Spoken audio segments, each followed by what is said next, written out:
Hello दोस्तों, मेरा नाम शाहब है और आप देख रहे हैं मेरा YouTube channel Shahab DXB official.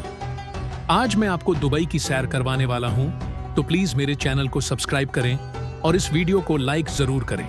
स्वागत है आप सबका मेरे दुबई ट्रैवल व्लॉग में। दुबई एक ऐसा शहर जो रेत से उठा और आसमान छू गया। यहाँ हर चीज बड़ी है, सपने, इमारतें और लोगों की मेहनत। जब आप दुबई की सड़कों पर निकलते हैं तो ऐसा लगता है जैसे हर कोना किसी फिल्म का हिस्सा हो।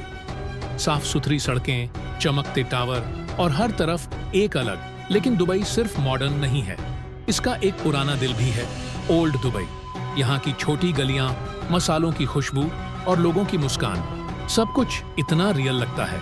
अब बात करते हैं दुबई के डेजर्ट की। यहाँ का सूरज ढलना किसी जादू से कम नहीं।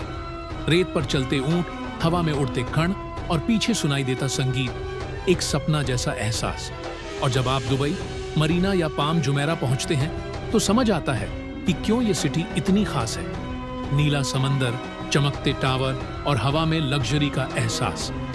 रात के वक्त दुबई और भी खूबसूरत लगती है।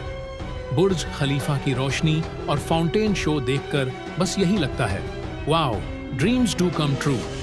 दुबई हमें सिखाता है कि अगर इरादे सच्चे हों तो रेत से भी सोना बनाया जा सकता है। मुझे उम्मीद है कि आपको मेरा यह व्लॉग पसंद आया होगा। लाइक, शेयर और सब्सक्राइब जरूर करें। मिलते हैं अगले एडवेंचर में।